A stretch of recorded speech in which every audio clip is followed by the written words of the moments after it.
They say that underneath every house there are termites or ants or some other creepy But what if there's something far more sinister lurking beneath your floorboards? Welcome to my channel. And today, we are exploring the chilling tale of the children beneath the floorboards. This terrifying story comes from a Reddit user. I was going to see my boyfriend at the time. He lived in this huge mansion with his father. It was an old house, around 120 years old, and it had clearly been empty for many years before they moved in. It was a beautiful house, though, and since he'd been seeing me for a while, he had shown me photos beforehand.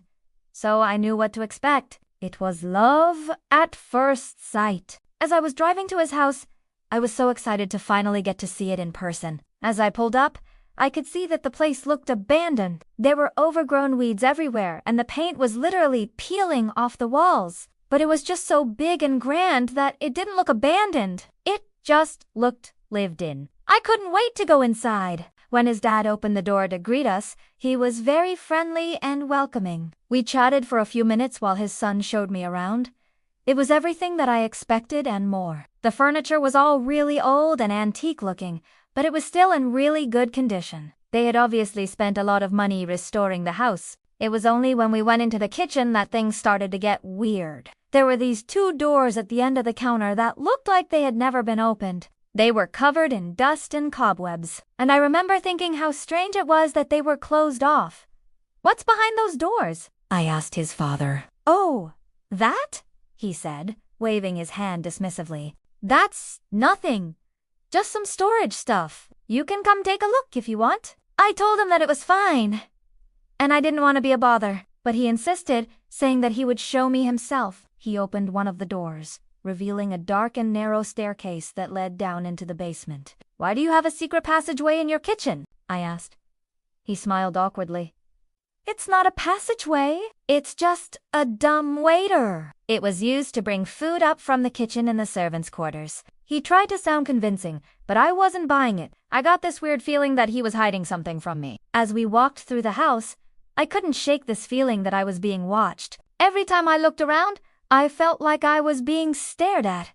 I tried to tell myself that it was ridiculous. There was no way that anyone could be watching me from behind those walls. Still, I couldn't help but feel uneasy. Later that night, after his father had gone to bed, I went downstairs alone to get a glass of water. That's when I heard it. It sounded like someone or something dragging itself closer and closer to me. I froze, listening intently.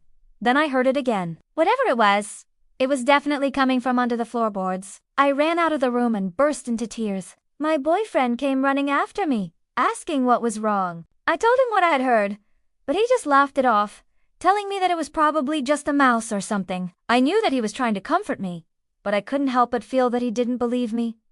I never went back down those stairs. I refused to go anywhere near them, even during the day. Every time I heard a floorboard creak, I jumped and then scolded myself for being so stupid. I tried to convince myself that there was a logical explanation for everything, but I couldn't shake this feeling that I was going crazy. One day, a few weeks after that, I was browsing through some old photos that my boyfriend had shown me of the house. That's when I saw it. In one of the pictures, I noticed something strange in the reflection of a mirror. I looked closely and made out the shape of a child standing in front of me. I rubbed my eyes and looked again, but it was gone.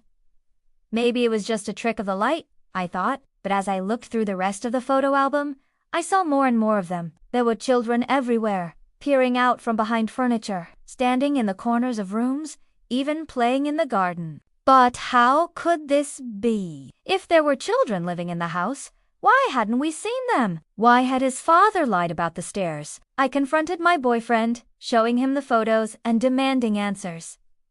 That's when he finally broke down. He told me that the house had a dark history. It had once been home to a family of 5. One day, their house had caught fire and burned to the ground, killing everyone inside. But some people never left, he said. Some of them are still here, trapped in this house, unable to move on. And those children, he told me, they're the ones who had been playing in the garden all those years ago. From that day on, I never entered that house again. Do you believe the story? Let me know in the comments below. And as always, thanks so much for watching. See you next time!